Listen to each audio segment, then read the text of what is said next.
Sementara mereka juga mengakui bahwa Korsel telah berkembang dalam hal penerimaan LGBTQ+. Queer Code itu telah menjadi sumber band pasti flop dan juga semoga cepat disband.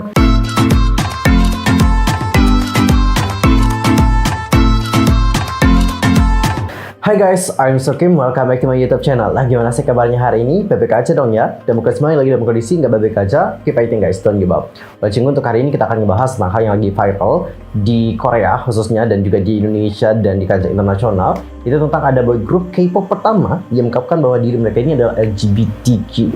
Wow, emang ada ya? Wait, tahan dulu sebelum kita membahas tentang mereka lebih dalam lagi. Pastikan untuk tekan tombol subscribe, bunyi loncengnya, serta jangan lupa juga buat like, comment, dan share kepada teman-teman yang lain. Dan berikut adalah pembahasan selengkapnya. Guys, baru-baru ini dunia per-K-popan itu digemparkan dengan debutnya boy group K-pop pertama yang mengungkapkan bahwa member-membernya itu adalah LGBTQ. Jadi untuk grupnya itu namanya adalah Lioness. Lioness kalau diterjemahkan ke dalam bahasa Indonesia sih artinya adalah singa betina guys. Nah cinggu, Lioness ini baru saja debut dan boy group ini juga membuat sejarah sebagai boy group K-pop LGBTQ+ pertama yang mengungkapkan hal tersebut. Lioness juga terdiri dari 4 orang member dan member yang ini namanya adalah Damjoon, lalu ada Foxman, berikutnya adalah Kang Han, dan juga untuk sang ini adalah Im Marlan. Dan keempat membernya juga bertemu saat mengunjungi tempat-tempat ramah LGBTQ+ di Korea Selatan. Dan sering waktu mereka juga terikat pada keinginan mereka untuk membuat musik yang akan beresonasi dengan komunitas LGBTQ+. Para anggota juga mengatakan mereka berharap untuk memainkan peran mercusuar sehingga kaum muda LGBTQ yang bermimpi menjadi musisi tidak melewatkan kesempatan mereka dikarenakan ketakutan. Nah, grup ini juga terinspirasi dari singa betina di kehidupan nyata. Damjoon mengatakan bahwa singa betina adalah penguasa hutan yang sebenarnya. Meskipun orang juga mengira singa jantan menjalankan hutan, dia berkata, kita cenderung berpikir bahwa karnivora di puncak rantai makanan di ekosistem Afrika yang sering kita lihat melalui media adalah singa jantan dengan suara yang lebat. Tapi penguasa dataran sebenarnya adalah singa betina. Itu adalah kelompok singa betina yang bertanggung jawab atas perburuan pasukan. Dan dari sekian membernya semuanya pakai topeng kecuali satu orang. Siapa namanya tadi? Aku lupa. Oke, yang nggak pakai topeng itu namanya adalah Damjoon guys. Dan sekilas ini akan ngingetin aku akan Squid Game. Di Squid Game kalian tahu pasti yang orang-orang kayaknya kan pakai topeng ya. Dan ada yang suka sama Wi Ha-jun itu juga pakai topeng guys. Oke, nggak tahu kenapa sih aku kepikiran sama itu. Selain itu, Lioness juga mengatakan mereka berencana untuk menekankan penerimaan queer dalam musik mereka. Sementara mereka juga mengakui bahwa Korsel telah berkembang dalam hal penerimaan LGBTQ+. Foxman lalu mengatakan bahwa masih banyak pekerjaan yang harus dilakukan. Dia berkata, saya pikir masyarakat Korea masih sangat konservatif meskipun jauh lebih baik dari sebelumnya, dan saya pikir perspektif dan juga persepsi kita akan lebih berubah di masa depan. Lioness juga mengakui bahwa ada idol K-pop LGBTQ+ secara terbuka lainnya. Tapi mereka adalah boy group pertama di mana setiap anggotanya secara terbuka menjadi LGBTQ+ pada saat debut mereka. Dan hingga saat ini grup tersebut telah merilis satu lagu berjudul Show Me Your Fight. Melalui lagu ini, Lioness berharap untuk menginspirasi LGBTQ+ Korea lainnya untuk menemukan kegembiraan dan juga kebahagiaan mereka sendiri. Dan untuk MP mereka yang berjudul Show Me Your Fight itu telah dirilis di channel YouTube mereka sendiri pada tanggal 2 November 2021. Dan untuk sekarang sih yang aku pantau itu masih banyak like ketimbang dislike. Like-nya itu sudah mencapai 4,3 ribu dan dislike-nya hanya 300-an saja. Dan coba kalian lihat bagaimana komentar-komentar di channel YouTube-nya. Seperti yang aku lihat, komentar-komentar yang atas-atas nih, itu adalah komentar dukungan terhadap mereka. Salah satu contoh komentarnya kayak gini, aku bacain ya. Sebagai seseorang yang merupakan anggota komunitas LGBTQ+ dan telah menjadi penggemar K-pop selama lebih dari 11 tahun, aku juga tidak dapat mengungkapkan dengan cukup betapa berartinya saya melihat representasi seperti ini. Saya akan mendukung kalian di setiap langkah dan juga saya berharap banyak orang lain juga akan mendukung kalian. Tetap setia pada diri sendiri dan juga terus berjuang. Liriknya benar-benar berbicara kepada saya sebagai seseorang yang tumbuh dengan penindasan dalam hidup dikarenakan seksualitas saya. Lagu ini adalah lagu yang indah. Saya berharap saya punya ini ketika saya masih muda. Dan saya juga berharap saya punya keberanian itu dengan lebih cepat. Terima kasih sungguh. Sebagai seorang remaja dan anggota komunitas LGBTQ+, saya sangat senang melihat orang-orang di K-pop bangga dengan warna mereka dan juga melakukan proyek semacam ini. Lagunya bagus, vokalnya gila, dan bagian rapnya sangat keren. Lagunya funky banget om. Aku mencintaimu berjuang dari Prancis. Dan sebenarnya mereka ini bukanlah grup K-pop pertama yang LGBT. Kalau kita lihat ke masa lalu, ada juga yang namanya Lady. Lady ini adalah grup pertama yang mana anggotanya itu adalah transgender, guys. Untuk member dari Lady sendiri itu ada 4 orang. Mereka adalah Sing E, lalu ada Sahara, Binu, dan juga Yuna. Kabarnya sih dari ratusan orang ya, 4 member adalah yang terbaik dan juga berhasil masuk ke dalam grup tersebut.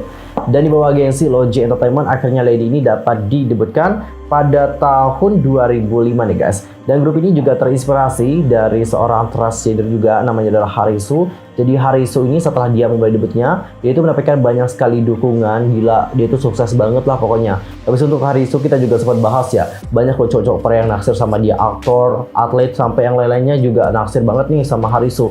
Jadi di saat mereka melihat kesuksesan dari seorang Harisu, ya maaf, transgender itu kan besar banget. Jadi mereka pun mengikuti jejak dari Harisu dan memulai debut mereka sebagai sebuah grup. Namun sayang, grup ini tidak menerima cinta sebanyak cinta yang didapatkan oleh Harisu. Justru mereka sebaliknya. Kalau Harisu banyak dicintai, mereka banyak dibenci nih guys. Hal yang buat mereka banyak dibenci adalah dikarenakan operasi kelamin yang mereka lakukan. Apalagi pada saat itu, operasi kelamin di Korea itu dianggap ilegal. Selain itu, orang-orang yang memandang rendah mereka itu juga dengan cepat berubah menjadi kontroversi. Namun itu juga tetap tidak menghentikan mereka untuk merilis musik. Dan dikarenakan banyak kritikan, kontroversi, dan beragam hal lainnya, grup tersebut akhirnya bubar dengan cepat pada tahun 2007. Jadi kurang lebih 1 tahun mereka aktif, 1 tahun vakum, dan pada akhirnya bubar. Gitu sih soal aku. Dan di sisi girl group ada juga nih guys, girl group yang mana mereka itu kayak ngusung konsep LGBTQ+. Nah, nama girl groupnya adalah Coach. Untuk Coach ini adalah grup yang dibentuk oleh AG Entertainment. Grup ini beranggotakan 4 orang member dengan konsep unik berdasarkan permainan role playing dan juga fiksi ilmiah. Masing-masing member dinamai huruf Yunani, yaitu ada Alpha, Delta, Nu, dan juga Lambda. Nah, sejak debut pada tanggal 1 Februari, mereka juga telah merilis 6 lagu, dan untuk MP terbarunya yaitu La La La, ada sesuatu yang sangat tidak biasa. Dan ternyata setelah diperhatikan lebih detail, MP ini secara khusus ditargetkan pada komunitas LGBTQ+. Dalam sebuah pernyataan baru-baru ini untuk Dailian, AG Entertainment mengumumkan bahwa video musik untuk La La La berpusat di sekitar hubungan yang digambarkan sebagai berkode queer. Mereka juga melanjutkan dengan mengatakan bahwa penampilan untuk video musiknya akan menampilkan acting dari Delta sang main vokal dan juga Lambda si Magni yang diarahkan untuk menjadi homoseksual. Nah cinggu, kalau menurut agensi ya, yaitu AG Entertainment, Queer Code itu telah menjadi sumber konten sendiri di industri musik K-pop. Perwakilan itu menyatakan bahwa fanfiction yang ditulis tentang hubungan sesama jenis antara idol selalu menjadi salah satu cara utama penggemar mengkonsumsi budaya idol. Bahkan ketika diskusi tentang gender dan seksualitas kurang didefinisikan dengan jelas dibandingkan saat ini. Dan tak lama setelah rilisan First dipublikasikan, fans mulai mengkritik agensi dari Coach yaitu AG Entertainment dikarenakan mereka ini melakukan queerbaiting secara terang-terangan di Cinggu. Queerbaiting sendiri adalah istilah yang digunakan sang pembuat konten untuk mencoba menarik atau memancing penonton LGBTQ+ dengan memberikan petunjuk tentang hubungan sesama jenis yang tidak pernah benar-benar terjadi. Dalam hal ini, materi yang melanggar dalam video musik Coach La La La adalah saat member Delta dan juga Lambda menggambarkan acting aneh karena tidak ada seksualitas member yang dikonfirmasi, dan juga AG Music Entertainment menyebut hubungan di layar sebagai pertunjukan, sehingga video musik tersebut juga tampaknya termasuk dalam definisi queerbait. Fans di seluruh dunia juga mengatakan kekecewaan mereka yang serius pada AG Music Entertainment dikarenakan membuat LGBTQ+ menjadi tidak lebih dari sebuah konsep untuk keuntungan finansial saja. Oke, kalau kita lihat ya bagaimana grup dari Coach dan juga Lady itu kan sama-sama mendapatkan kritikan. Kalau Coach dikritik dikarenakan agensinya dengan terang-terangan memanfaatkan mereka untuk menghasilkan uang. Kalau Lady itu dikritik dikarenakan berbagai pandangan yang aneh tentang mereka. Apalagi pada saat itu, Korea juga masih sangat konservatif dibandingkan dengan sekarang. Lalu untuk boy group yang baru-baru ini, apakah mereka juga akan diterima dengan baik oleh warga negara Korea Selatan? Untuk mengetahui hal tersebut, coba kita lihat berbagai pandangan ya. Kita mulai dulu dari bagaimana drama-drama Korea. Nah, contoh nih Cinggu, sebuah artikel yang aku kutip dari Voy.id dijelaskan bagaimana kemajuan drakor di bawah bayang patriarki dan juga LGBT. khususnya mengenai LGBT yang masih tabu. Pada April 2020, sebuah berita menggambarkan web drama Where Your Eyes Linger itu akan dirilis. Web drama ini juga disebut-sebut akan mendobrak stigma LGBTQ di Korea Selatan. Dan sejauh ini tampaknya beberapa film juga menunjukkan karakter yang diduga gay. Pada film Reply 1997 misalnya, di film itu seorang tokoh pria mengindikasikan ketertarikannya terhadap sesama jenis, namun tidak disampaikan secara eksplisit nih Cinggu. Meskipun mungkin banyak dari kalian yang nonton itu kan nggak terlalu peduli nih sama pelabelan semacam itu. Namun tetap aja nih guys, tekanan dari kelompok konservatif itu pasti akan muncul. Jadi, mau masyarakat Korea dibilang seliberal bagaimanapun, mereka juga akan tetap pegang konsep Konfusianisme, tradisional konservatif mereka. Jadi, mereka tidak mengenal seperti itu. Karena di ajaran Konfusianisme itu sendiri kan juga hubungan percintaan hanya terjadi dengan pria dan wanita. Jadi, enggak segampang itu nih guys untuk menampilkan drama LGBT atau disiarkan secara luas. Dan aku juga ngebaca situs dari bbc.com. Di situs itu dijelaskan tentang bagaimana kehidupan dari LGBT. Dan setelah dilakukan yang namanya survei dan juga penelitian, ternyata nih Cinggu jumlah remaja gay dan juga lesbian yang menjadi korban kekerasan tergolong tinggi. Jejak pendapat Komisi HAM Nasional Korea menemukan fakta bahwa 92% anggota kelompok LGBTQ khawatir dikenakan menjadi sasaran kejahatan dan juga kebencian.